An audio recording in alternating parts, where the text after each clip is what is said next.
الحمدللہ وحدہ لا شریک لہ والصلاة والسلام علی من لا نبی بعدہ وعلی آلہ واصحابہ الذین اوفوا عہدہ۔ توحید باری تعالیٰ پر سبق چل رہا تھا اور میں نے آپ کی خدمت میں گزارش کی تھی کہ توحید باری تعالیٰ میں بنیادی طور پر 3 باتیں سمجھنی ہیں۔ نمبر 1 ذات باری تعالیٰ، نمبر 2 صفات باری تعالیٰ، نمبر 3 اسماء باری تعالیٰ۔ پھر صفات کے بارے میں نے عرض کیا تھا کہ صفات کی 2 قسمیں ہیں، نمبر 1 محکمات، نمبر 2 متشابہات۔ پھر صفات محکمات کی 2 قسمیں ہیں، صفات ذاتیہ اور صفات فعلیہ۔ پھر صفات ذاتیہ کی 7 قسمیں ہیں، 7 صفات ذاتیہ ہیں جن کو مصفات بھی کہتے ہیں۔ اور صفات متشابہات کی 2 قسمیں ہیں، نمبر 1 غیر معلوم المعنی غیر معلوم المراد، نمبر 2 معلوم المعنی غیر معلوم المراد۔ گفتگو اس پر چل رہی تھی کہ جو معلوم المعنی اور غیر معلوم المراد ہیں اس پر گفتگو چل رہی تھی کہ اس کے بارے میں ہمارا موقف کیا ہے۔ اس میں پہلی بات آئی تھی ان صفات کے بارے میں کہ جو مخلوق کے لیے وہ کلمات بطور اعضاء کے استعمال ہوتے ہیں، جب وہ کلمات اللہ کے لیے استعمال ہوں تو وہ صفات ہوتی ہیں اور صفات متشابہات ہوتی ہیں۔ اس پر تفصیل سے بات ہوئی۔ آج ہم گفتگو کریں گے کہ اللہ تعالیٰ کی ایک صفت ہے، صفت استواء علی العرش، یہ اللہ تعالیٰ کی صفت ہے اور یہ صفت متشابہہ ہے، معلوم المعنی غیر معلوم المراد۔ یعنی یہ صفت وہ ہے کہ جس کا لغوی معنی ہمیں معلوم ہے اور شرعی معنی اور مراد شرعی وہ ہمیں معلوم نہیں۔ اب استواء علی العرش کے بارے میں ہمارا موقف کیا ہے، اس پر ہم دلائل دیں گے۔ پھر اس کے بعد جو موقف ہمارے مخالفین کا ہے ان کا موقف بیان کریں گے، ان کے دلائل دیں گے، اپنے موقع پر ہونے والے اعتراضات کے جوابات بھی دیں گے، اور جو ہمارے مخالف کے اعتراضات ہیں ان کا ہم علمی جائزہ بھی لیں گے انشاءاللہ العزیز۔ استواء علی العرش کے بارے میں اہل سنت والجماعت کا موقف یہ ہے کہ یہ صفت متشابہہ ہے جن کا لغوی معنی ہمیں معلوم ہے، استواء کا معنی کیا ہے، اعلیٰ کا معنی کیا ہے، عرش کا معنی کیا ہے، لیکن اس کا جو شرعی معنی ہے اور جو اس کی شرعی مراد ہے وہ ہمیں معلوم نہیں، چونکہ لغوی معنی یہاں مراد نہیں ہے جو ظاہری معنی ہے۔ امام ابو بکر احمد بن حسین بن علی البیہقی رحمہ اللہ تعالی وفات 458 ہجری کتاب الاسماء والصفات للبیہقی میں فرماتے ہیں فَأَمَّا الِاسْتِوَاءُ فَالْمُتَقَدِّمُونَ مِنْ أَصْحَابِنَا كَانُوا لَا يُفَسِّرُونَهُ وَلَا يَتَكَلَّمُونَ فِيهِ، کہ استواء علی العرش کا جو ہمارا عقیدہ ہے اس میں متقدمین حضرات نہ اس کی تفسیر کرتے ہیں اور نہ ہی اس کے اندر وہ کلام فرماتے ہیں، یعنی گفتگو نہیں فرماتے بلکہ سکوت کرتے ہیں۔ یہ ہمارا اہل سنت والجماعت کا موقف ہے۔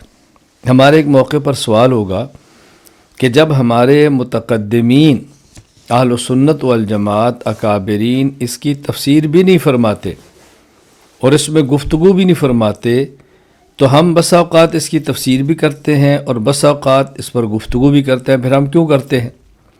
جواب ذہن نشین فرما لیں کہ متقدمین حضرات اس میں کلام نہیں فرماتے، اس کا مطلب یہ ہے کہ وہ اس کا معنی بیان نہیں کرتے کہ جو معنی ظاہری آ رہا ہے یہ مراد لیں، وہ ایسا نہیں کرتے، اور بلا وجہ بلا ضرورت تعویلات بھی نہیں کرتے۔ اور ہم اس میں گفتگو کرتے ہیں تو اس کا معنی یہ ہے کہ جب مخالفین، جب اہل ضلالت عوام کو گمراہ کرتے ہیں تو اس وقت ہمیں اس میں گفتگو کرنا پڑتی ہے۔ اس کو مثال سے ایسی سمجھیں کہ جس طرح تقدیر کے معاملے میں گفتگو کرنے کو رسول اللہ صلی اللہ علیہ وسلم نے ناپسند فرمایا ہے کہ تقدیر کے بارے میں گفتگو نہ کیا کرو، لیکن جب کوئی منکر تقدیر مسئلہ تقدیر پر اعتراضات کرے گا، اشکال کرے گا، عوام کو گمراہ کرے گا، تو ہمیں اس وقت مسئلہ تقدیر پر گفتگو کرنی پڑے گی اور مخالف کے سوالات کے جوابات دینے پڑے ہوئے عوام کو بچانے کے لیے۔ تو جو رسول اللہ صلی اللہ علیہ وسلم کے ناپسندیدگی ہے کہ تقدیر کے بارے میں گفتگو نہ کی جائے، وہ ہمارے اوپر پھر لاگو نہیں ہوگی، چونکہ اس کا مطلب یہ ہے کہ بلا وجہ تقدیر میں گفتگو کر کے اپنے عقیدے کو مشکوک نہ کرو، متزلزل نہ کرو، شک و شبہ کے اندر مبتلا نہ ہو، اللہ تعالیٰ کے فیصلوں کو بلا چوں چرا تسلیم کرو۔ تو اس سے منع فرمایا کہ گفتگو کرو جس سے شکوک پیدا ہوں، ایسا نہ کرو۔ اور ہم گفتگو کرتے ہیں شکوک کو ختم کرنے کے لیے، تو دونوں میں زمین و آسمان کا فرق ہے۔ غیر مقلدین کا موقف استواء علی العرش کے بارے میں یہ ہے کہ وہ اس کا حقیقی معنی مراد لیتے ہیں۔ حقیقی معنی وہ کہتے ہیں جس طرح ہم دنیا میں کہتے ہیں فلاں شخص تخت پر ہے، تو حقیقتاً وہ تخت پر ہوتا ہے۔ اللہ کے مستوی علی العرش کا معنی ہے کہ اللہ تعالیٰ حقیقتاً عرش پر ہیں۔ علامہ محمد بن خلیل حراس وفات 1975 عیسوی، یہ شرح العقیدۃ الواسطیہ میں لکھتے ہیں والصحیح فی الکرسی انہ غیر العرش وانہ موضع القدمین وانہ فی العرش کے کحلقۃ ملقات فی فلاۃ۔ صحیح بات یہ ہے کہ عرش الگ چیز کا نام ہے، کرسی الگ چیز کا نام ہے، اور کرسی اللہ تعالیٰ کے قدموں کی جگہ ہے، اور کرسی عرش کے مقابلہ میں ایسے ہے جیسے کسی میدان میں انگوٹھی رکھی ہو، جیسے کسی میدان میں انگوٹھی رکھی ہو۔ اب یہ کہتا ہے کہ کرسی اللہ کے قدم رکھنے کی جگہ ہے، بات اچھی طرح سمجھے۔ اسی طرح پروفیسر طالب الرحمن آئیے عقیدہ سیکھیے اپنی کتاب میں لکھتے ہیں سوال اللہ تعالیٰ کہاں ہے؟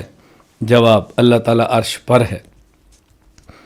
اسی طرح غیر مقلد عالم محمد یحییٰ گوندلوی عقیدہ مسلم ان کی کتاب اس کے اندر تحریر کرتے ہیں اللہ تعالیٰ عرش پر مستوی ہے، مگر معتزلہ اور ان کے ہم نوا احناف وغیرہ اللہ تعالیٰ کا مستوی علی العرش ہونا حقیقی معنوں میں تسلیم نہیں کرتے، بلکہ دیگر صفات کی طرح استوا کی بھی تعویل کرتے ہیں اور کہتے ہیں کہ استوا کا معنی استیلاء یعنی غلبہ ہے۔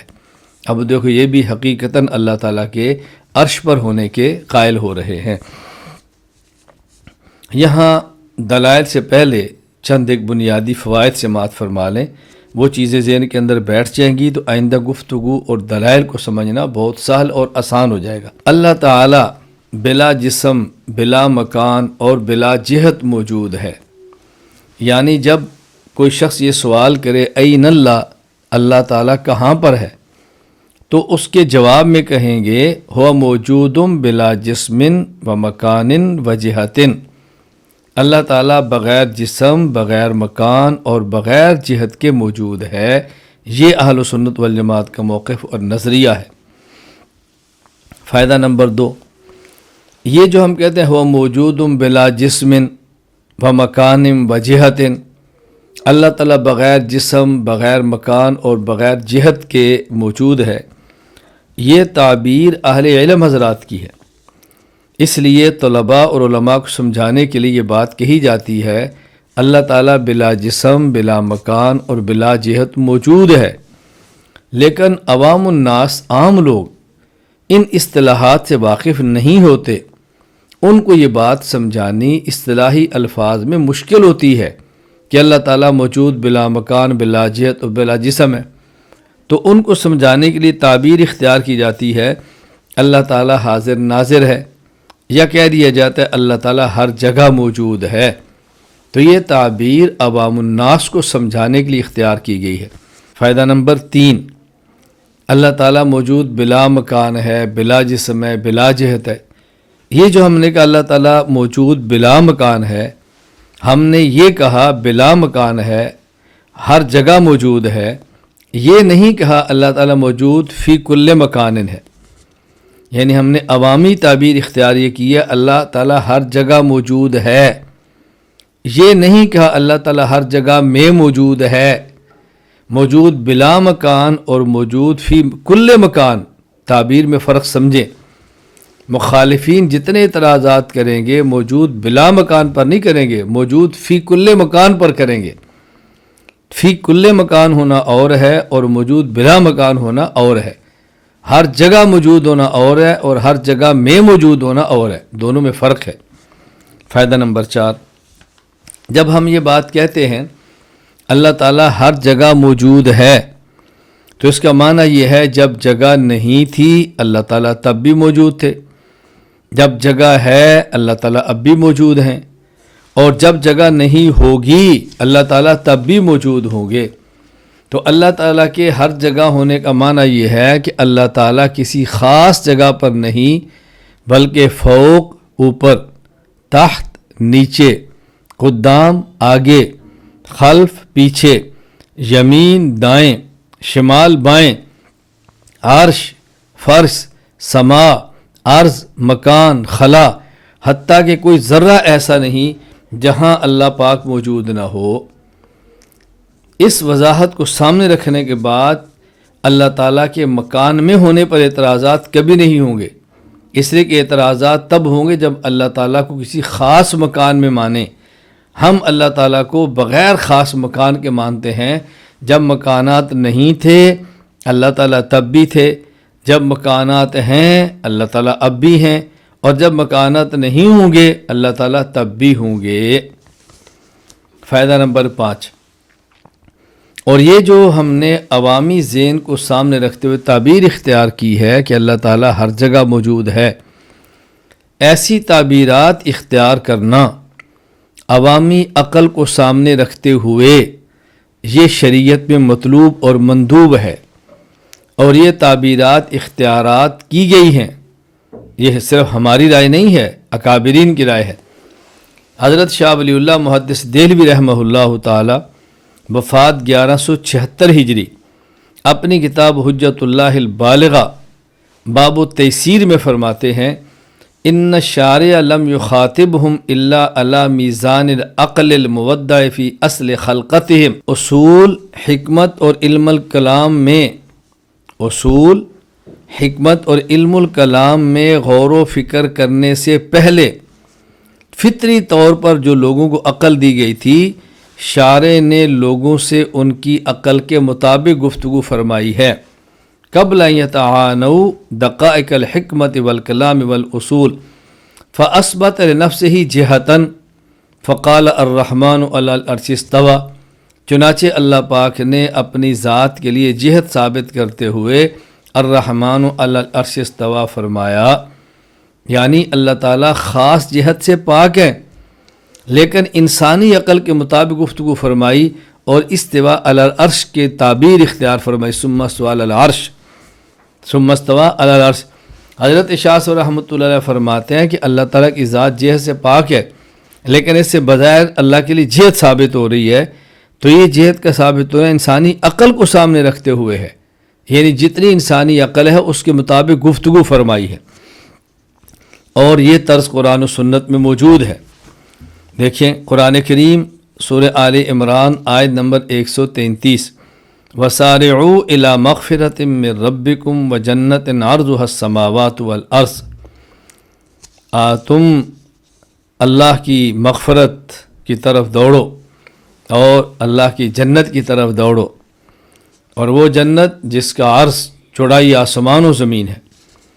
اب دیکھو جنت تو بہت بڑی ہے، آسمان و زمین سے بڑا اس کا عرض ہے، لیکن یہاں فرمایا کہ آسمان وہ جنت کے جس کا عرض آسمان و زمین ہے۔ یہ کیوں فرمایا؟ حضرت مفتی محمد شفیع عثمانی رحمہ اللہ تعالیٰ وفات 1976 معارف القرآن میں تحریر فرماتے ہیں اس آیت کے تحت، جنت کے بارے میں فرمایا گیا ہے کہ اس کی وسعت اس قدر ہے جتنا سارا آسمان و زمین ہے۔ انسان کے دماغ میں آسمان و زمین کی وسعت سے زیادہ اور کوئی وسعت آ ہی نہیں سکتی، اس لیے سمجھانے کے لیے جنت کے عرض کو اس سے تشبیہ دی گئی، گویا بتلا دیا کہ جنت بہت وسیع ہے، اس کے عرض سارے زمین و آسمان، اس کے عرض میں سارے زمین اور آسمان آ سکتے ہیں، سارے آسمان بھی آ جائیں گے، ساری زمینیں بھی آ جائیں گی، اور حدیث پاک سنن ابن ماجہ باب القبلہ میں موجود ہے۔ حضرت ابو ہریرہ رضی اللہ تعالیٰ عنہ فرماتے ہیں رسول اللہ صلی اللہ علیہ وسلم فرمایا ما بین المشرق والمغرب قبلۃ، مشرق اور مغرب کے درمیان قبلہ ہے۔ مدینہ منورہ سے جو کعبہ ہے وہ جنوب کی طرف پڑتا ہے۔ مدینہ منورہ میں جو کعبہ ہے وہ جنوب کی طرف ہے۔ ظاہر ایک طرف مشرق ہے، ایک طرف مغرب ہے، ایک طرف شمال ہے اور ایک طرف جنوب ہے، تو مشرق اور مغرب کے درمیان جنوب کی سمت آئے گی نا۔ تو مدینہ منورہ میں ہوں تو آپ کا کعبہ مدینہ منورہ میں جنوب کی طرف ہے۔ تو رسول اکرم صلی اللہ علیہ وسلم نے یہ فرمایا کہ مشرق اور مغرب کے درمیان سارا جو جہت جنوب ہے، یعنی جنوب کی جہت، آپ نے یہ فرمایا کہ مشرق اور مغرب کے درمیان قبلہ ہے۔ یعنی مطلب کیا ہے کہ ایک سمت مشرق کی ہے کہ مغرب کی ہے، ان کے درمیان یہ جو جنوب کی سمت ہے یہ ساری کی ساری قبلہ ہے۔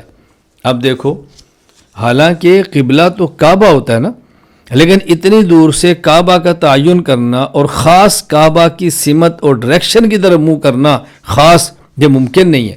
تو فرمایا کہ جنوب کی جہت ساری کی ساری تمہارے لیے کعبہ ہے۔ یاد رکھنا، جب کعبہ نظر آ رہا ہو تو پھر نماز پڑھنے کے لیے عین کعبہ کی طرف منہ کرنا ضروری ہے۔ دائیں بائیں ہٹ جائیں گے نماز نہیں ہوگی، اور جہاں سے کعبہ نظر نہ آئے وہاں سے پھر قبلہ عین کعبہ نہیں بلکہ جہت کعبہ بن جاتی ہے۔ یہ بات اچھی طرح ذہن نشین فرما لیں۔ میں ویسے بطور فائدہ کے درمیان میں ایک بات کہنے لگا ہوں، یہ جو قرآن کریم کی آیت ہے وَسَارِعُوا إِلَىٰ مَغْفِرَةٍ مِّن رَبِّكُمْ وَسَارِعُوا إِلَىٰ مَغْفِرَةٍ مِّن رَبِّكُمْ وَجَنَّةٍ عَرْضُهَا السَّمَاوَاتُ وَالْأَرْضُ، یہاں لفظ ہے سارعو، یہ سرعت سے ہے۔ سرعت کا معنی ہوتا ہے جلدی، اور ایک لفظ استعمال ہوتا ہے عجلت، اس کا معنی ہے جلدی۔ تو یہ سرعت اور عجلت میں فرق کیا ہے، یہ بات اچھی طرح ذہن نشین فرما لیں۔ سرعت کہتے ہیں تقدیم ما حقہ التقدیم، اور عجلت کہتے ہیں تقدیم ما حقہ التاخیر، یعنی جہاں پر جلدی کرنی چاہیے وہاں جلدی کریں، اس کو سرعت کہتے ہیں، اور جہاں جلدی نہیں کرنی چاہیے وہاں جلدی کریں، اسے عجلت کہتے ہیں۔ اس لیے قرآن کریم میں لفظ سرعت استعمال کیا گیا کہ تم اللہ کی مغفرت اور جنت کی طرف تیزی کرو، یعنی تیز جانا چاہیے، جلدی جنت کی طرف فکر کرنی چاہیے۔ اور حدیث پاک میں کیا ہے، العجلۃ من الشیطان، عجلت شیطان کی طرف سے۔ تو کوئی بندہ کہے گا بھی قرآن تو کہتا ہے جلدی کرو، حضور پاک فرما رہے ہیں کہ جلدی شیطان کی طرف سے، نہ، قرآن نے سرعت کی بات کی ہے، عجلت کی بات نہیں کی۔ تو سرعت کا معنی ہوتا ہے جو کام جلدی کرنا چاہیے اسے جلدی کرنا، اور عجلت کہتے ہیں کہ جہاں جلدی نہیں کرنی چاہیے وہاں جلدی کرنا۔ میں اپنے لفظوں میں ان دونوں میں فرق اس طرح کرتا ہوں کہ سرعت کا معنی ہوتا ہے جلدی کرنا، اور عجلت کا معنی ہوتا ہے جلد بازی کرنا۔ جلدی کرنا اور ہے اور جلد بازی کرنا اور ہے۔ تو جلدی کرنا تو ٹھیک ہے، لیکن جلد بازی کرنا ٹھیک نہیں۔ آپ یہ تو کسی کو کہتے ہیں بیٹا ذرا پانی جلدی لاؤ، کھانا جلدی لاؤ، آپ ذرا جلدی گھر آنا، لیکن اگر کوئی بندہ اس طرح جلدی کرے کہ جس میں نقصان ہو تو کہتے ہیں جلد بازی کی کیا ضرورت ہے، جلد بازی کیوں کرتے ہو، آرام سے کرو۔ تو جلدی الگ چیز ہے اور جلد بازی الگ چیز ہے۔ جسے ہم جلدی کہتے ہیں اسے سرعت کہیں گے، جسے ہم جلد بازی کہتے ہیں اسے عربی میں اجرت کہیں گے۔ یہ دونوں میں فرق ذرا سمجھ لیں۔ اہل سنت والجماعت کے دلائل سماعت فرمائیں۔ موقف کیا ہے؟ اللہ تعالی ہر جگہ موجود ہے، یہ موقف ہے۔ یعنی ثم استوى علی العرش یا الرحمن علی العرش استوى کا معنی یہ نہیں کرنا کہ اللہ تعالی حقیقتاً عرش پر ہے، نہ، اللہ تعالی ہر جگہ موجود ہے، بلا مکان موجود ہے، بلا جسم موجود ہے، بلا جہت موجود ہے، لیکن موجود ہر جگہ پر ہے۔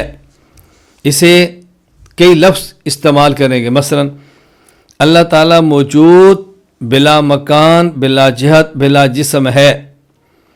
اللہ تعالیٰ ہر جگہ موجود ہے۔ اللہ تعالیٰ کی معیت ذاتیہ ہے۔ اللہ تعالیٰ کا احاطہ ذاتیہ ہے۔ کوئی لفظ بھی آپ استعمال کریں، معیت ذاتیہ ہے، احاطہ ذاتیہ ہے، ہر جگہ ہیں، حاضر ناظر ہیں، موجود بلا مکان ہیں، یہ ساری تعبیرات ہیں، اس کے لیے ہمارے دلائل سماعت فرمائیں۔ دلیل نمبر 1 سورۃ البقرہ آیت نمبر 19 واللہ محیط بالکافرین۔ اس آیت کے تحت حکیم الامت مجدد الملت حضرت مولانا اشرف علی تھانوی رحمہ اللہ تعالی وفات 1362 ہجری فرماتے ہیں، اس میں دلیل ہے قول صوفیہ کی کہ حق تعالی اپنی مخلوق کو ذاتاً محیط ہے، بدون اتصال اور کسی کیفیت کے، نہ محض علم ہی سے محیط ہے۔ یعنی یہ آیت دلیل ہے کہ صرف اللہ کا احاطہ علمیہ نہیں ہے، بلکہ اللہ تعالیٰ کا احاطہ ذاتیہ بھی ہے، احاطہ ذاتیہ ہے۔ دلیل نمبر 2 سورۃ البقرہ آیت نمبر 115 وَلِلَّهِ الْمَشْرِقُ وَالْمَغْرِبُ فَأَيْنَمَا تُوَلُّوا فَثَمَّ وَجْهُ اللَّهِ، مشرق بھی اللہ کا، مغرب بھی اللہ کا، تم جس طرف رخ کرو ادھر اللہ تعالیٰ کی ذات موجود ہے۔ اللہ تعالیٰ ہر طرف ہے، اللہ تعالیٰ ہر جگہ ہے۔ مجھے یہاں پہ اپنا ایک واقعہ یاد آیا کہ میں بحرین میں تھا، ایک غیر مقلد مجھے ملا اور اس نے کہا کہ اللہ تعالیٰ عرش پر ہیں، ہر جگہ پہ نہیں ہے۔ میں نے قرآن کریم کی آیت پڑھی وَلِلَّهِ الْمَشْرِقُ وَالْمَغْرِبُ فَأَيْنَمَا تُوَلُّوا فَثَمَّ وَجْهُ اللَّهِ۔ میں نے کہا دیکھو صاف سمجھ آ رہی، مشرق اور مغرب اللہ کا ہے، تم جدھر بھی رخ کرو گے ادھر اللہ تعالیٰ ہے۔ مجھے کہنے لگا کہ یہاں وجہ اللہ سے مراد اللہ کا علم ہے، اللہ کا علم ہر طرف ہے۔ میں نے کہا کوئی آپ کے پاس قرآن کریم کا ترجمہ ہے؟ کہتا جی ہے۔ میں نے کہا لاؤ۔ وہ ترجمہ لایا احسن البیان مولانا محمد جونا گڑھی غیر مقلد کا۔ میں نے کہا کھولو ترجمہ پڑھو۔ جب اس نے کھولا وہاں ترجمہ دیکھا تو میں نے کہا ترجمہ کرو۔ وہ لکھ رہے ہیں مشرق اور مغرب اللہ کا، میں خلاصہ اس کا مفہوم بیان، تم جدھر بھی منہ کرو ادھر منہ اللہ کا۔ میں نے کہا وہ تو فرما رہے کہ منہ اللہ کا، تو یہ بتا کہ منہ صفت کا ہوتا ہے، علم کا ہوتا ہے، قدرت کا ہوتا ہے، یا منہ ذات کا ہوتا ہے؟ تو مجھے وہ کہنے لگا میں اپنے شیخ صاحب کو فون کر کے پوچھتا ہوں۔ میں نے کہا نہیں، تو شیخ صاحب کو فون کر کے نہ پوچھ، تو اللہ تعالیٰ سے پوچھ کہ یا اللہ ہمارے ایک حنفی عالم آئے ہیں اور میں پھنس گیا ہوں، تو میں اس کا کیا جواب دوں؟ مجھے کہتا جی اللہ تعالیٰ سے تو نہیں پوچھ سکتے۔ تو میں نے کہا پھر کس سے پوچھے گا؟ شیخ سے۔ شیخ کون ہے؟ نبی ہے؟ کہتا جی نہیں۔ تو میں نے کہا یہ مجھے بات سمجھاؤ، جب ہم قرآن کریم کی آیت کا معنی یا حدیث کا معنی حضرت امام ابو حنیفہ رحمہ اللہ سے لیں تو تم یہ بات کہتی ہو کہ تم نے شرک کیا ہے، تقلید کی ہے، تم نے اللہ کے رسول کو چھوڑ دیا ہے۔ اگر ہم کسی حدیث یا آیت کا معنی امام ابو حنیفہ سے لیں تو یہ شرک ہے، اور جب تو کسی آیت یا حدیث کا معنی شیخ سے پوچھے گا تو یہ شرک نہیں ہوگا۔ تو شرک نہ کر، تو توحیدی رہ، تو شیخ سے پوچھنے کے بجائے اللہ سے پوچھ کے مجھے بتا۔ اب اس کا اس کے پاس کوئی جواب نہیں تھا۔ میں گزارش کروں بات اچھی طرح سمجھیں، بات کرنا سیکھیں، سلیقہ سیکھیں، دلیل دینا سیکھیں، مخالف سے گفتگو کرنا سیکھیں۔ دلیل نمبر 3 سورۃ البقرہ آیت نمبر 186 وَإِذَا سَأَلَكَ عِبَادِي عَنِّي فَإِنِّي قَرِيب، جب آپ سے میرے بندے میرے بارے میں پوچھیں تو آپ کہہ دیں کہ تمہارے پاس ہی ہوں۔ فَإِنِّي قَرِيب، جب میرے بندے آپ سے میرے بارے میں پوچھیں فَإِنِّي قَرِيبٌ، تو آپ کہہ دو میں تمہارے پاس ہی ہوں، یعنی اللہ تمہارے قریب ہے۔ اب یہاں بات سمجھیں، اگر ہم اللہ کو عرش پر مانیں تو پھر اللہ قریب نہ ہوئے بلکہ اللہ تو بعید ہوئے، اس لیے کہ بات اچھی طرح سمجھیں، ہمارے اوپر آسمان ہے، اس آسمان پر دوسرا آسمان ہے، پھر تیسرا، پھر چوتھا، پھر پانچواں، پھر چھٹا، پھر ساتواں، اور ساتوں آسمان کے اوپر پھر کرسی ہے، اور پھر اوپر عرش ہے۔ اللہ اکبر۔ اب بات ذرا سمجھیں، جب ایک آسمان اور دوسرے آسمان کے درمیان فاصلہ ہے 500 سال کی مسافت کا، تو جب 7 آسمان ہے تو 3500 سال کی مسافت ہوگی، پھر 7ویں آسمان اور کرسی ان کے درمیان مسافت ہے 500 سال، 100 سال کی مسافت. آپ بات سمجھے نا، 7 آسمان، ایک آسمان دوسرے آسمان کے درمیان 500 سال کی مسافت، 3500 سال. پھر اوپر کرسی 500 سال، 4000 سال. پھر کرسی کے اوپر پانی، سمندر، پھر 500 سال. پھر اس سمندر پر عرش، پھر 500 سال. آپ کہتے ہیں اس کے اوپر عرش ہے، تو ذرا سوچیں عرش بعید ہوگا یا عرش قریب ہوگا؟ پہلے 7 آسمان، پھر اس کے اوپر کرسی، پھر اس کے اوپر سمندر، پانی، پھر اس کے اوپر عرش. اللہ پھر قریب نہ ہوئے، بعید ہوئے نا. تو یہ آیت تو کہہ رہی ہے اللہ تعالیٰ قریب ہے، تو عرش پر مانیں گے تو قریب نہیں بعید ہو گئے، تو آیت کے خلاف ہو جائے گا. قرآن کریم کے اندر ہے اللہ الذی خلق 7 سماوات، اللہ تعالیٰ نے 7 آسمان پیدا فرمائے. سورۃ الطلاق آیت نمبر 12. بس یہ کرسی السماوات والارض، پھر کرسی اللہ کی آسمان و زمین سے وسیع ہے.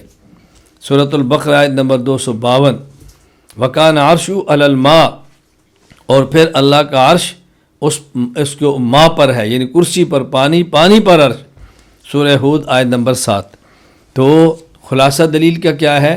وَإِذَا سَأَلَكَ عِبَادِي عَنِّي فَإِنِّي قریب، میرے بندے میرے بارے میں پوچھے تو میرا محمد ان کو بتاؤ کہ اللہ قریب ہے. اگر عرش پر مانیں گے تو پھر قریب نہیں بعید ہوں گے، تو عرش پر ماننے کا عقیدہ اس آیت سے ٹکرا جائے گا. اس پر ایک سوال یہ ہے جو غیر مقلدین کی طرف سے آتا ہے کہ یہاں جو اللہ تعالیٰ فرماتے ہیں فَإِنِّي قریبٌ، تو یہاں قریبٌ میں قرب سے مراد قرب علمی ہے، قرب ذاتی نہیں ہے. یعنی اللہ تعالیٰ علم کے اعتبار سے تمہارے قریب ہے. جواب سمجھے، جواب نمبر 1، بھائی سوال اللہ کے علم کے بارے میں نہیں ہے، سوال اللہ کی ذات کے بارے میں ہے. تو جب پوچھا ذات کے بارے میں ہے تو جواب پھر ذات کے بارے میں ہوگا نا. وَإِذَا سَأَلَكَ عَنِّي، جب آپ سے پوچھیں میرے بارے میں، عنی یا ضمیر متکلم، عبادی میرے بندے یا ضمیر متکلم، فإنی تو کہہ دو کہ میں یا ضمیر متکلم ہے. پوچھیں میری ذات کے بارے میں، میرے بندے، تو جب ذات کے بارے میں سوال ہو رہا ہے تو جواب ذات کے بارے میں ہوگا نا. یہ تو نہیں پوچھا جائے کہ اللہ کی ذات کہاں ہے، تو آپ کہتے ہیں اللہ کا علم قریب ہے. جب ذات کے بارے میں سوال ہے تو جواب ذات کے بارے میں ہوگا، تبھی تو جواب اور سوال کے اندر مطابقت ہوگی، ورنہ جواب اور سوال میں مطابقت کیسی ہوگی. دوسرا جواب سمجھیں، اگر ہم فإنی قریب میں قربن سے مراد قرب علمی لے لیں، قرب ذاتی نہ لیں، تو تب بھی ہمارے خلاف نہیں ہے. اس لیے کہ اللہ تعالیٰ کی جو صفت علم ہے اللہ کی ذات کو لازم ہے، اللہ کی ذات اور اللہ کی صفات میں تلازم ہے. یہ نہیں ہو سکتا کہ ذات ہو اور وہاں صفت نہ ہو، کہ اللہ کی صفت اور وہاں ذات نہ ہو، ایسا نہیں ہو سکتا. تلازم ہے، جہاں ذات وہاں صفت، اور جہاں صفت وہاں ذات. علامہ ناصر الدین ابو سعید عبداللہ بن عمر شیرازی البیضاوی رحمہ اللہ، وفات 685 ہجری، تفسیر بیضاوی میں لکھتے ہیں تجوز بقرب الذات لقرب العلم لأنه موجبه، قرب علمی کی وجہ سے قرب ذاتی مراد لینا بھی درست ہے، کیونکہ قرب علمی کو قرب ذاتی لازم ہے.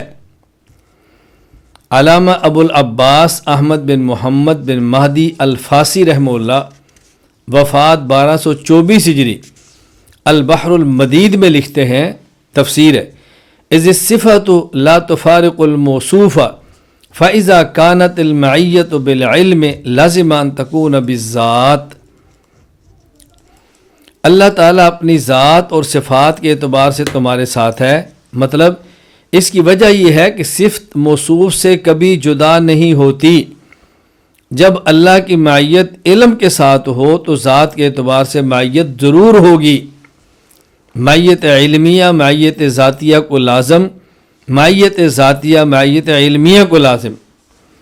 قطب الارشاد حضرت مولانا رشید احمد گنگوہی رحمہ اللہ، وفات 1323 ہجری، مکاتیب رشیدیہ، حضرت فرماتے ہیں معکم، علم سے معیت تعبیر کرنا کچھ حاجت نہیں، ہوا ضمیر ذات ہے، جہاں علم وہاں ذات، پس تکلف کی کیا حاجت، یعنی قرآن کریم میں ہوا معکم اینما کنتم۔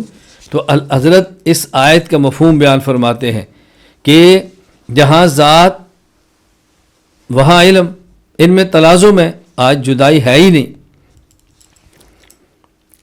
تیسرا جواب، سب سے یعنی آسان جواب یہ ہے کہ غیر مقلدین صفات کو بغیر تعویل کے مانتے ہیں، ان کا موقف ہے کہ صفات میں تعویل نہیں کرنی۔ تو جب صفات میں تعویل نہیں کرنی تو آپ تعویل نہ کرو نا، کہو اللہ ذات کے اعتبار سے قریب ہے۔ جب دلیل بتا رہی ہے، آیت بتا رہی ہے فَإِنِّي قریب، میں قریب ہوں، تو آپ تعویل کیوں کرتے ہیں کہ میں سے مراد میرا علم ہے؟ پروفیسر طالب الرحمان آیا عقیدہ سیکھیے میں لکھتے ہیں، اللہ تعالیٰ کی صفات کو حقیقت پر محمول کرتے ہوئے کسی تعویل، کیفیت، تعطیل اور تمثیل کے بغیر ایمان لانا چاہیے۔ تو میں نے اس کے 3 جواب دیے ہیں۔ نمبر 1، اگر قرب علمی مراد لیں گے تو جواب سوال کے مطابق نہیں ہوگا۔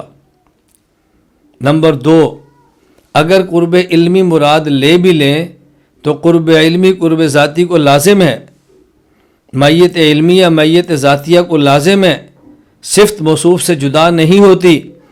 نمبر 3، خود غیر مقلدین کا اپنا موقف ہے کہ صفات کو بغیر تعویل کے ماننا ہے، تو جب پھنس جاتے ہیں تو تعویل کرتے ہیں اور ویسے کہتے ہیں کہ تعویل نہیں کرنی چاہیے۔ مجھے اس پر حکیم الامت مجدد الملت مولانا شرف علی تھانوی نور اللہ مرقدہ کا واقعہ یاد آیا۔ حکیم الامت مولانا شرف علی تھانوی رحمہ اللہ کے پاس ایک غیر مقلد اور وہ بھی نبینا وہ آیا اور حضرت سے کہنے لگا کہ آپ بلا وجہ تعویل کرتے ہو، تعویل نہیں کرنی چاہیے، میں اس پر آپ سے بات کرنا چاہتا ہوں۔ حضرت نے فرمایا کہ تم بات کرنا چاہتے ہو مگر میں بات کرنا نہیں چاہتا۔ کہا جی کیوں، آپ بات کریں۔ فرمایا اگر میں بات کر بھی لوں، تجھے بات سمجھ آ بھی جائے، تو میری بات کو مان بھی لے، ہدایت پر بھی آ جائے، تو پھر بھی جنت میں نہیں جا سکتا، تو تجھے سمجھانے کا فائدہ۔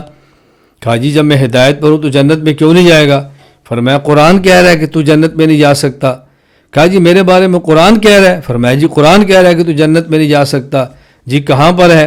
فرمایا قرآن کریم کے اندر ہے من کان فی ھذہ اعمی فہو فی الآخرۃ اعمی، کہ جو شخص اس دنیا کی زندگی میں اندھا ہے وہ قیامت کے دن بھی اندھا ہوگا، اور جنت میں نبینا نہیں جائے گا، جنت میں تو آنکھوں والا جائے گا۔ تو نے وہاں بھی نبینا ہونا، جنت میں تو نے جانا نہیں، سمجھانے کا فائدہ کیا ہوا؟ تو غیر مقلد نبینا، آنکھوں سے بھی نبینا اور دل سے بھی نبینا، وہ فوراً کہنے لگا کہ نہیں اس آیت کا معنی یہ نہیں ہے، اس آیت کا مطلب یہ ہے۔ فرمایا نہیں، یہ مطلب نہیں کرنا، یہ تعویل نہیں کرنی، تعویل تو ہم کریں گے نا، تم تعویل کیوں کرتے ہو؟ وہ خاموش ہو گیا۔ کیوں؟ آیت کا مطلب تو یہ ہے کہ جو دنیا میں اندھا ہے یعنی گمراہ ہے، وہ قیامت کے دن بھی اندھا ہوگا، حقیقتاً اندھا ہوگا۔ تو دنیا میں اندھے سے مراد گمراہ ہے، تفسیر تو یہ بنتی ہے، لیکن یہ تو تعویل ہے نا، ظاہری الفاظ تو یہ جو دنیا میں اندھا ہے آخرت کے اندر بھی اندھا ہوگا۔ تو حضرت نے فرمایا جب آیت میں تعویل نہ کریں تو تیرا جنت میں جانا ہونا بھی ثابت نہیں ہوتا۔ اس نے کہا جی مجھے حضرت بات سمجھ آ گئی، الحمدللہ اس کو بات سمجھ آ گئی۔ اور بعض ایسے غیر مقلد ہوتے ہیں جو ضدی نہیں ہوتے، دلیل کی وجہ سے بنیاد پر بات کرتے ہیں، دلیل دو تو بات ان کو سمجھ آ جاتی ہے۔ اللہ تعالیٰ ہم سب کو بات سمجھ آئے تو ماننے کی، قبول کرنے کی توفیق عطا فرمائے۔ دلیل نمبر 4، سورۃ النساء آیت نمبر 108، یستخفون من الناس ولا یستخفون من اللہ وہو معہم اذ یبیتون ما لا یرضی من القول۔ یہ لوگ لوگوں سے تو شرماتے ہیں اور اللہ پاک سے نہیں شرماتے، حالانکہ جب وہ رات کو ایسی بات کا مشورہ کرتے ہیں جس بات کو اللہ پسند نہیں کرتے تو اللہ ان کے ساتھ ہوتا ہے۔ وَهُوَ مَعَهُمْ، دیکھو اللہ ساتھ ہے، وَهُوَ مَعَهُمْ، اللہ ان کے ساتھ ہے۔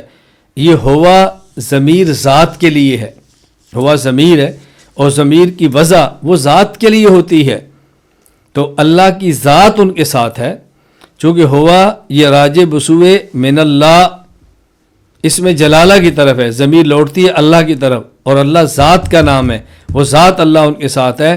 اس کو بات اچھی طرح سمجھیں۔ دلیل نمبر 5 سورۃ الانعام آیت نمبر 3، وَهُوَ اللَّهُ فِي السَّمَاوَاتِ وَفِي الْأَرْضِ يَعْلَمُ سِرَّكُمْ وَجَهْرَكُمْ وَيَعْلَمُ مَا تَكْسِبُونَ، وہ اللہ آسمانوں میں بھی ہے اور زمینوں میں بھی ہے، تمہاری پوشیدہ اور ظاہری باتوں کو جانتا ہے، اور جو تم کرتے ہو اسے بھی جانتا ہے۔ یہاں بھی دیکھیں، یہاں تو بالکل صراحتاً ہے وَهُوَ اللَّهُ، اللہ آسمان اور زمینوں میں صراحتاً ہے، تو یہاں تعویل کیسے کریں گے؟ اس سے مراد علم ہے، یہاں تو تعویل بھی نہیں کر سکتے۔ دلیل نمبر 6 دلیل نمبر 6 سورہ ہود آیت نمبر 61، ان ربی قریب مجیب، بے شک میرا رب قریب ہے، قبول کرنے والا ہے۔ یہاں 2 لفظ استعمال فرمائے، نمبر 1 قریب، نمبر 2 مجیب۔ اب قریب سے مراد ذات ہے، کیونکہ علمی قرب تو مجیب سے واضح ہے نا، اللہ پاک جانتے ہیں تو قبول فرما رہے ہیں، تو مجیب ان سے قرب علمی واضح ہے، پھر قریب الگ کیوں لائے؟ اس سے مراد قرب ذاتی ہے۔ تو یہاں قریب میں قرب ذاتی کو بیان فرمایا اور مجیب میں قرب علمی کو بیان فرمایا، تو قرب ذاتی اور قرب علمی دونوں کو یکجا جمع فرما دیا۔ دلیل نمبر 7 سورۃ النحل آیت نمبر 128، ان اللہ مع الذین اتقوا والذین هم محسنون، بے شک اللہ ان لوگوں کے ساتھ ہے جو تقوی اختیار کرتے ہیں اور نیکی کرنے والے ہیں۔ مفسر قرآن قاضی ثناء اللہ پانی پتی رحمہ اللہ، وفات 1225 ہجری، قرآن کریم کی تفسیر التفسیر المظہری میں لکھتے ہیں، فاللہ معہم بالولایت والفضل والعون والنصر ومعیت ذاتیت اللہ کیف لہا، اللہ تعالیٰ دوستی، فضل و کرم، مدد و نصرت کے اعتبار سے ان کے ساتھ ہے، اور یہ معیت ذاتی ہے جس کی کوئی کیفیت نہیں ہے۔ وَمَعِيَّةٌ ذَاتِيَّةٌ لَا كَيْفَ لَهَا۔ طلبہ ان الفاظ کو یاد رکھا کریں اور گن گرج کے ساتھ کہنا سیکھیں کہ قاضی ثناء اللہ پانی پتی رحمۃ اللہ علیہ ان اللہ مع الذین اتقوا والذین محسنون اس آیت کے تحت فرماتے ہیں وَمَعِيَّةٌ ذَاتِيَّةٌ لَا كَيْفَ لَهَا، کہ اللہ کی معیت یہ معیت ذاتیہ ہے اور بلا کیف کے ہے، بغیر کیف کے ہے۔ یہاں میں درمیان میں ایک بات کہتا ہوں، اس کو سمجھو۔ قاضی ثناء اللہ پانی پتی رحمہ اللہ تعالی بہت بڑے آدمی تھے، بحقی وقت تھے، مفسر تھے، فقیہ تھے۔ آپ نے تفسیر قرآن لکھی تو تفسیر قرآن کا نام التفسیر المظہری رکھا۔ کیوں؟ اس لیے قاضی ثناء اللہ پانی پتی رحمہ اللہ کے شیخ، مرشد اور پیر ان کا نام تھا مرزا مظہر جان جانا رحمہ اللہ تعالی۔ تو اپنی قرآن کریم کی تفسیر کا نام اپنے شیخ کے نام پہ رکھا، اب تفسیر المظہری۔ کتنا بڑا شخص ہے، کتنا بڑا عالم ہے، لیکن اپنی تفسیر کا نام اپنے شیخ کے نام پہ رکھتے ہیں۔ سبحان اللہ۔ جب آدمی اپنے شیخ کی ذات میں یوں فنا نہ ہو تب تک آدمی کو مکمل استفادہ نہیں ہوتا۔ استفادہ تب ہوتا ہے جب انسان فنا فی شیخ ہو جائے۔ فنا فی شیخ کا معنی ہرگز یہ نہیں ہے اتباع سنت کو چھوڑ دے، بلکہ جس طرح آدمی اتباع سنت کرتا ہے، کیوں؟ اس لیے کہ میرے پیغمبر نے مجھے میرے اللہ تک پہنچانا ہے، تو فنا فی شیخ ہوتا ہے کیوں؟ کہ میرے شیخ نے مجھے پیغمبر تک پہنچانا ہے، اس نے مجھے سنت اپنی عملی زندگی سے سکھانی ہے۔ ایک ہے سنت کو بیان کرنا، ایک ہے سنت پر عمل کرنا۔ عملی زندگی سے انسان سنت سیکھے تو لطف تب آتا ہے۔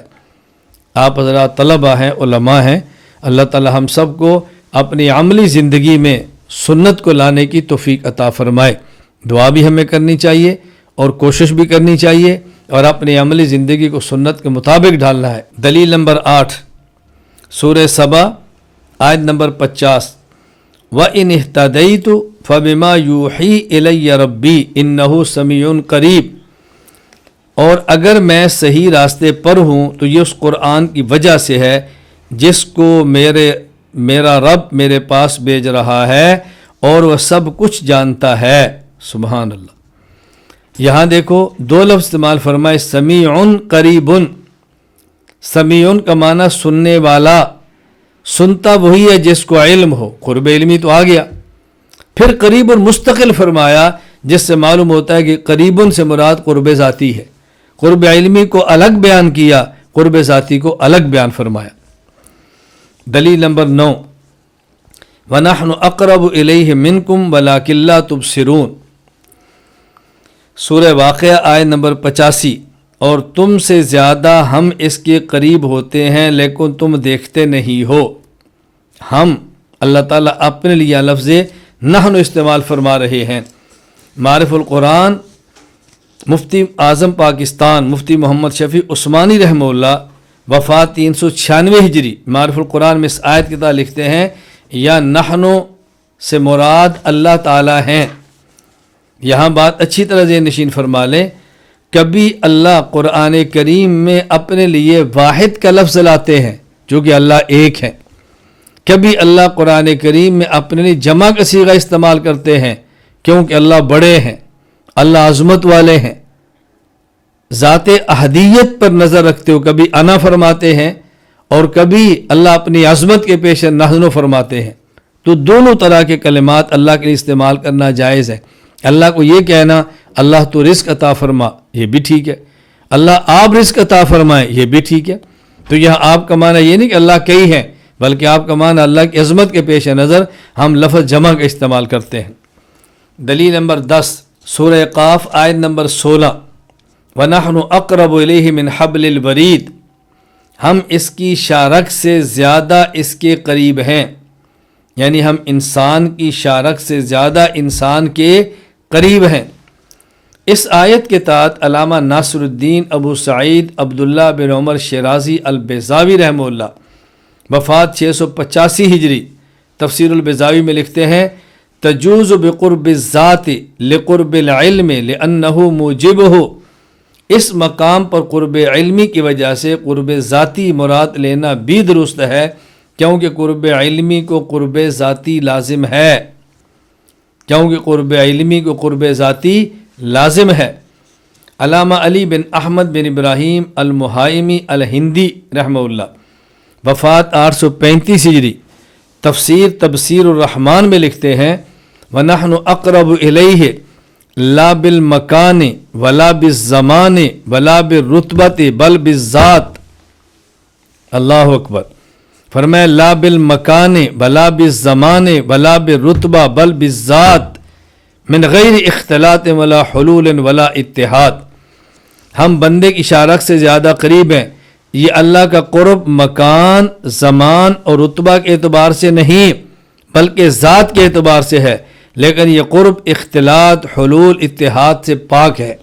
نہ اختلاط ہے، نہ حلول ہے، نہ اتحاد ہے، کچھ بھی نہیں۔ علامہ ابو العباس احمد بن محمد بن مہدی الفاسی، وفات 1224 ہجری، اپنی تفسیر البحر المدید میں فرماتے ہیں، وَنَحْنُ أَقْرَبُ إِلَيْهِ مِنْ حَبْلِ الْوَرِيدِ أي أنا أقرب إلى كل أحد من عروق قلبي وهذا لأن قيام الفعل بالصفات والصفات لا تفارق الذات فالقرب بالعلم بالقدرة واستلزم القرب بالذات۔ ہم بندے کی شارک سے زیادہ قریب ہیں، یعنی میں اللہ ہر شخص کی رگ و جان سے بھی زیادہ قریب ہوں۔ اس کی وجہ یہ ہے کہ فعل یعنی قریب ہونے کا قیام صفات کے ذریعے ہوتا ہے اور صفات ذات سے جدا نہیں ہوتی، تو یہاں جو قرب ہے وہ علم اور قدرت صفات کے اعتبار سے ہے جو کہ قرب ذاتی کو مستلزم ہے۔ یعنی یہ قرب علمی ہے، قرب قدرت ہے، لیکن یہ صفات قرب ذاتی کو مستلزم ہے، اس لیے یہاں ذات بھی ضرور ہے۔ حکیم الامت مولانا اشرف علی تھانوی رحمہ اللہ، وفات 1362 ہجری، ایک بہت عجیب بات فرماتے ہیں۔ یہ حضرت کے خطبات حکیم الامت جلد 17 عنوان اقربیت کا مفہوم آپ دیکھیں تو وہاں موجود ہے۔ حضرت تھانوی رحمہ اللہ فرماتے ہیں کہ دیکھو اللہ تعالیٰ بے مثال ہیں، لیکن جب تک مثال نہ دو تمہیں بات سمجھ نہیں آئے گی، تو مجھے سمجھانے کے لیے مثال دینا پڑتی ہے۔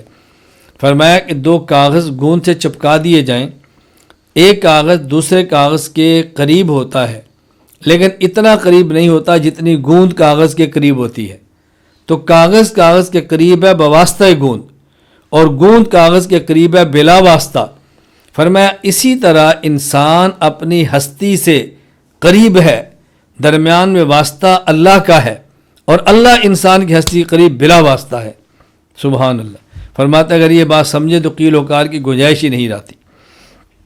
دلیل نمبر 11، وَهُوَ مَعَكُمْ أَيْنَمَا كُنْتُمْ وَاللَّهُ بِمَا تَعْمَلُونَ بَصِيرٌ۔ تم جہاں کہیں ہو وہ اللہ تمہارے ساتھ ہے، اور جو کچھ تم کرتے ہو اللہ اس کو دیکھ رہا ہے۔ اس آیت کے تحت علامہ ابو العباس احمد بن محمد بن المہدی الفاسی رحمہ اللہ وفات 1224 ہجری تفسیر البحر المدید میں فرماتے ہیں وَهُوَ مَعَكُمْ أَيْنَمَا كُنْتُمْ بِالْعِلْمِ وَالْقُدْرَةِ وَالْإِحَاطَةِ الذَّاتِيَّةِ بالعلم والقدرت والاحاطۃ الذاتیۃ۔ اللہ تعالیٰ تمہارے ساتھ ہے اپنے علم، قدرت اور احاطہ ذاتی کے اعتبار سے۔ یہ عبارات یاد کیا کرو، بٹھاؤ اپنے ذہن میں، کبھی پڑھنی پڑے تو فرور ان عبارتوں سے کہو۔ علامہ الفاسی فرماتے ہو مَعَكُمْ أَيْنَمَا كُنْتُمْ بِالْعِلْمِ وَالْقُدْرَةِ وَالْإِحَاطَةِ الذَّاتِيَّةِ۔ کس طرح مفسرین نے کھل کے لکھا ہے اللہ کی معیت ذاتیہ ہے اور احاطہ ذاتیہ ہے۔ علامہ الفاسی مزید لکھتے ہیں ہوا معکم اینما کنتم بذاتہ و صفاتہ علامہ یلیق بجلال قدسہ و کمال کبریائہ۔ اللہ اکبر۔ تم جہاں کہیں ہو اللہ تعالیٰ اپنی ذات اور صفات کے اعتبار سے تمہارے ساتھ ہے، جیسا کہ اس کی عظمت شان اور کمال کبریائی کے لائق ہے۔ اذ الصفات لا تفارق الموصوف، اس کی وجہ یہ ہے کہ صفت موصوف سے کبھی جدا نہیں ہوتی۔ فاذا كانت المعیت بالعلم لازما تکون بالذات، جب اللہ کی معیت علم کے ساتھ ہو تو ذات کے اعتبار سے معیت ضرور ہوگی۔ آگے جملہ سنیں، فرمایا ففہم، اس بات کو سمجھو، وسلم ان لم تذق، اگر تم ذوق سلیم نہیں رکھتے، تم سمجھنے کی طاقت نہیں رکھتے، تو پھر اس کو اللہ کے سپرد کر دو، کیل و کال نہ کرو۔ کتنی بہترین گفتگو فرمائی ہے۔ فرمایا ففہم، سمجھو، وسلم ان لم تذق، اگر ذوق سلیم نہیں ہے، سمجھنے کی صلاحیت نہیں ہے تو اللہ کے سپرد کر دو، لیکن قیل و کال نہ کرو۔ دلیل نمبر 13، سورۃ المجادلہ آیت نمبر 7، ما یکون من نجوى ثلاثۃ الا هو رابعهم ولا خمسۃ الا هو سادسهم ولا ادنى من ذلك ولا اکثر الا هو معهم اینما كانوا۔ کبھی 3 آدمیوں میں کوئی سرگوشی ایسی نہیں ہوتی جس میں چوتھا وہ اللہ نہ ہو، نہ 5 آدمیوں کی کوئی سرگوشی ایسی ہوتی ہے جس میں چھٹا وہ اللہ نہ ہو، چاہے سرگوشی کرنے والے سے کم ہوں یا زیادہ، وہ جہاں بھی ہوں اللہ ان کے ساتھ ہوتا ہے۔ یہاں دیکھو ہوا یہ ضمیر ذات کے لیے ہے، معیت ذاتیہ ثابت ہو رہی ہے۔ سورہ ملک دلیل نمبر 13، سورہ ملک آیت نمبر 16، اَأَمِنْتُم مَّن فِی السَّمَاءِ، کیا تم کو اس اللہ تعالیٰ کا جو آسمان میں خوف نہیں رہا؟ یہاں دیکھو من فی السماء، وہ اللہ جو آسمان میں ہے، کیا تمہیں اس کا خوف نہیں رہا؟ بات اچھی طرح سمجھنا، چونکہ ہمارا دعویٰ ہے اللہ ہر جگہ پر ہے، آسمان، زمین، عرش، فرش، کوئی جگہ ایسی نہیں جہاں پر اللہ تعالیٰ موجود نہ ہو۔ اگرچہ اس آیت کا اصل مفہوم یہ ہے کہ تم اس اللہ سے بے خوف ہو جن کی قدرت، طاقت، سلطنت، بادشاہت آسمانوں میں ہے، لیکن میں نے بطور دلیل کے پیش اس لیے کیا ہے کہ غیر مقلد کہتے ہیں تعویل نہ کریں۔ تم تعویل نہ کرو تو منفی وہاں کا معنی یہی ہوگا کہ اللہ تعالیٰ پھر آسمان میں ہے، ہمارے خلاف نہیں ہوگا۔ ہم تو آسمان و زمین ہر جگہ مانتے ہیں نا۔ غیر مقلدین کے خلاف ہے کہ جو عرش پر مانتے ہیں یا عرش پر نہیں ہے بلکہ من فی السماء کا لفظ ہے۔ یہ نہیں فرمایا آمن تو من علی العرش من فوق العرش، بلکہ فرمایا من فی السماء۔ تو میں نے اپنا یہ موقع بیان کیا کہ اللہ تعالیٰ کی ذات ہر جگہ ہے، موجود بلا مکان ہے، ہر کسی کے ساتھ ہے، میت اور احاطہ ذاتیہ ہے۔ اس پر قرآن کریم کی 13 آیات میں نے پیش کی ہیں، 13 آیات پیش کی اس بات پر۔ بات توجہ سمجھنا، جب ہم کہتے ہیں کہ اللہ ہر جگہ موجود ہے، اس پر ایک آیت نہیں 13 آیات پیش کر رہے ہیں۔ مجھے تعجب اس بات پر ہے کہ پھر یہ لوگ کیسے کہہ دیتے ہیں کہ اللہ کے ہر جگہ ہونے کا عقیدہ، میت ذاتیہ کا عقیدہ، احاطہ ذاتیہ کا عقیدہ یہ ظاہر نصوص کے خلاف ہے۔ ظاہر نصوص کے خلاف نہیں، اللہ کا ہر جگہ ہونا، اللہ کے لیے میت ذاتیہ کا ہونا، اللہ کے لیے احاطہ ذاتیہ کا ہونا ظاہر نصوص کے عین مطابق ہے، نصوص کے خلاف نہیں ہے، نصوص کے مطابق ہے۔ بات اچھی طرح ذہن نشین فرمائے، کبھی اس غلط فہمی کے اندر مبتلا نہ رہنا کہ ہم آیات اور احادیث میں تعویل کرتے ہیں۔ ہم آیات جو پیش کرتے ہیں بلا تعویل پیش کر رہے ہیں، تعویلات تو وہ کرتے ہیں، ہم تو تعویلات نہیں کر رہے۔ بلا تعویل آپ مانیں گے تو ظاہر نصوص کے مطابق ہمارا عقیدہ ثابت ہوگا۔ بات سمجھنے کی کوشش کریں۔ دلیل نمبر 14 صحیح مسلم باب استحباب ذکر اذا رکب دابہ۔ حضرت عبداللہ بن عمر رضی اللہ عنہ فرماتے ہیں کہ رسول اللہ صلی اللہ علیہ وسلم کان اذا استوى علی بعیرہ خارجا الی سفر کبر ثلاثا، جب آپ سواری پر سوار ہوتے باہر سفر کرنے کے ارادے سے نکلتے 3 مرتبہ فرماتے اللہ اکبر اللہ اکبر اللہ اکبر، پھر فرماتے سبحان الذی سخر لنا ھذا وما كنا له مقرنین وَإِنَّا إِلَىٰ رَبِّنَا لَمُنْقَلِبُونَ، پروردگار وہ پاک ہے جس نے اس جانور اور سواری کو ہمارے تابع کر دیا، ہم اس کو قابو نہیں کر سکتے تھے۔ اللہ اکبر، ہم اپنے پروردگار کے پاس لوٹ کر جانے والے ہیں۔ اب دلائل سننا، اللہم انا نسألک فی سفرنا ھذا البر والتقوی، اے اللہ ہم اس سفر میں آپ سے نیکی اور تقوی مانگتے ہیں۔ ومن العمل ما ترضی، وہ عمل مانتے جس سے آپ راضی ہو جائیں۔ اللہم حون علینا سفرنا ھذا، اللہ ہمارے سفر کو ہمارے لیے آسان فرما دے۔ واطوی عنا بودنا، اس دوری کو لپیٹ کے رکھ دے۔ اللہم انت الصاحب فی السفر والخلیفۃ فی الاہل، اے اللہ آپ سفر میں بھی ہمارے ساتھ ہیں اور ہمارے گھر میں بھی آپ محافظ ہیں۔ اللہ سفر میں بھی بندے کے ساتھ ہے، اللہ حضر میں بھی بندے کے ساتھ ہے۔ اللہ تعالیٰ تو ہر جگہ ہوئے، اللہ بندے کے گھر بھی اور بندے کے سفر میں بندے کے ساتھ بھی۔ اللہم انت الصاحب فی السفر والخلیفۃ فی الاہل، یہاں بات اچھی طرح سمجھے۔ رسول اکرم صلی اللہ علیہ وسلم نے فرمایا اللہم انت، انت ضمیر ذات کے لیے ہے، اللہم انت، اے اللہ تیری ذات سفر میں ہماری رفیق ہے۔ اب جو شخص کہے گا اس سے مراد علم ہے تو تعویل وہ کرے گا یا ہم کریں گے؟ یہ عجیب بےہودگی ہے کہ جب بعض لوگ یہ بات کہہ دیتے ہیں کہ یہ عقیدہ رکھنا اللہ ہر جگہ ہے، ظاہر نصوص کے خلاف ہے۔ ظاہر نصوص تو بتا رہی ہے کہ ہر جگہ پر ہے۔ انت ضمیر ذات کے لیے ہے، اس میں تعویل وہ کرتے ہیں اور کھاتے ہمارے ڈال دی جاتی ہے کہ یہ حنفی تعویل کرتے ہیں، تعویل تو تم کر رہے ہو۔ دلیل نمبر 15 صحیح مسلم باب فضل عیادت المریض سے ابن حبان حدیث نمبر 269، حضرت ابو ہریرہ رضی اللہ عنہ فرماتے ہیں کہ رسول اکرم صلی اللہ علیہ وسلم فرمایا ان اللہ عز وجل یقول یوم القیامت یا ابن آدم، اللہ قیامت کے فرمائیں گے او بندے مرضت فلم تعودنی، میں بیمار ہوا تو نے میری عیادت نہیں کی، بیمار پرسی نہیں کی۔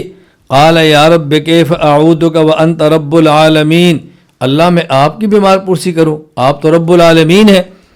فرمایا اللہ فرمائیں گے اما علمت ان عبدی فلانا مرضا، کیا تو جانتا ہے میرا فلاں بندہ بیمار ہوا؟ فلم تعودہ، تو نے اس کی عیادت نہیں کی۔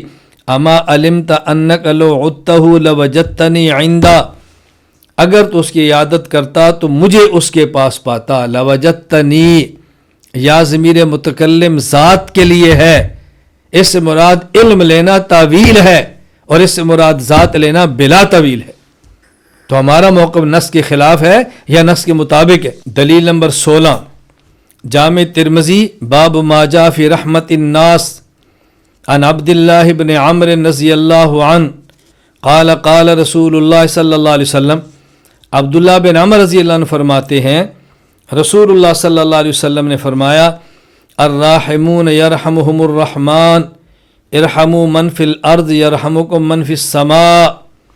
اللہ اکبر، رحم کرنے والے پر اللہ تعالیٰ رحم کرتا ہے، رحم کرنے والوں پر اللہ تعالیٰ رحم فرماتے ہیں۔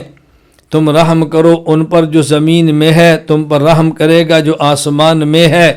اب دیکھو، آسمان میں غیر مقلد تعویل کا قائل نہیں ہے، وہ مانے اللہ آسمان میں ہے۔ آسمان میں مانے گا تو عرش پر کیسے؟ ہمارے خلاف نہیں ہے، کیونکہ ہم کہتے ہیں عرش پر ہے، فرش پر ہے، سما پر ہے، ارض پر ہے، ہمارے تو خلاف نہیں ہے۔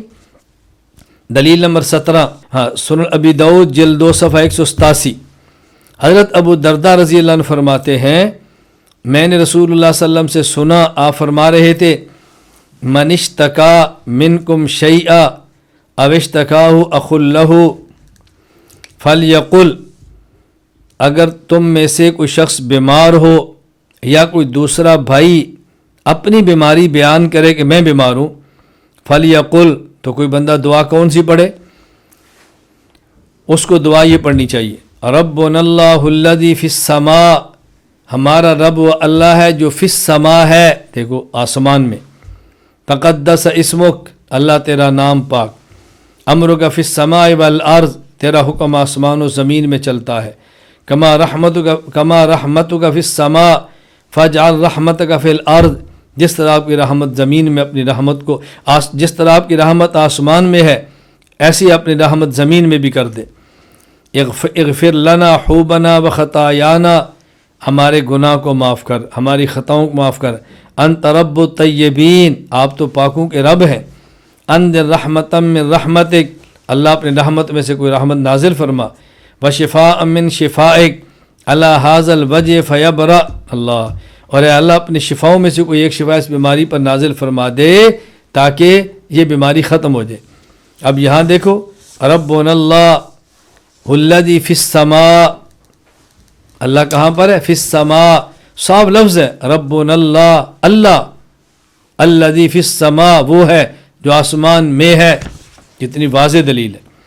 دلیل نمبر 18 سنن ترمذی تفسیر سورہ حدید حضرت ابو ہریرہ رضی اللہ تعالیٰ فرماتے ہیں بینما نبی اللہ صلی اللہ علیہ وسلم جالس و اصحاب، رسول اکرم صلی اللہ علیہ وسلم تشریف فرماتے، آپ کے صحابہ پاس بیٹھے تھے، ثم قال، وہ اللہ کے نبی نے ارشاد فرمایا والذی نفس محمد بیدی لو انکم دلیتم بحبل الی الارض السفلی لحبط علی اللہ، قسم اس ذات کی جس کے قبضہ قدرت میں میری جان ہے، اگر تم ایک رسی سب سے نیچے والی زمین پر ڈالو تو وہ اللہ تعالیٰ ہی کے پاس جائے گی۔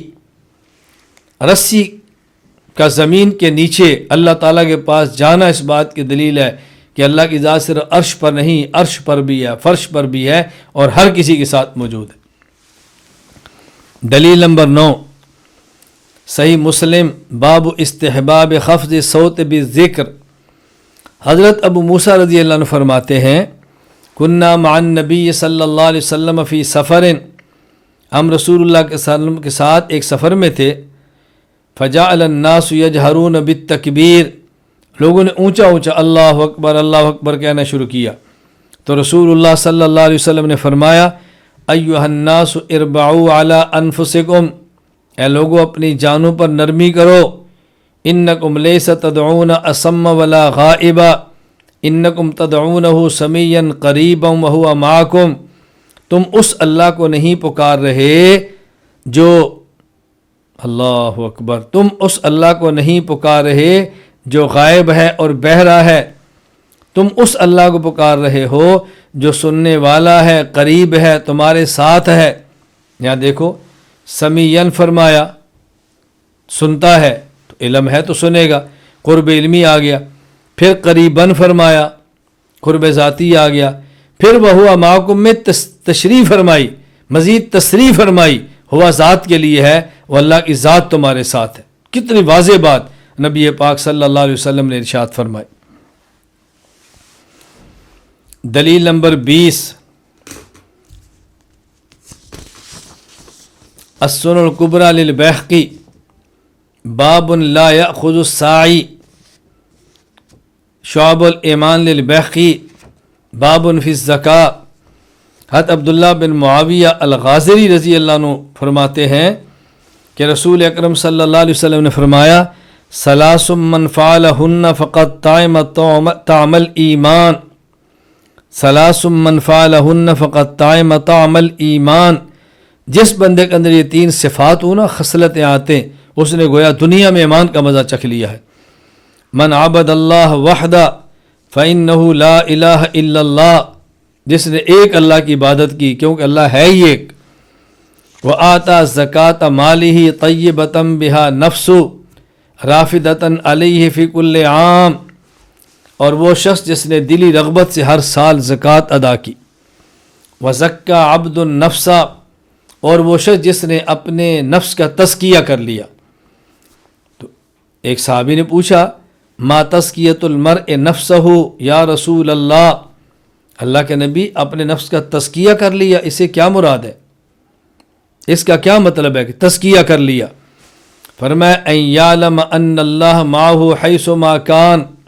اللہ تزکیہ کا معنی یہ ہے کہ وہ شخص یہ اعتقاد رکھے اور یقین کرے کہ وہ جہاں کہیں بھی ہو اللہ اس کے ساتھ ہے. کس قدر وضاحت سے آپ نے بات فرمائی ہے کہ وہ عقیدہ رکھے اللہ اس کے ساتھ ہے.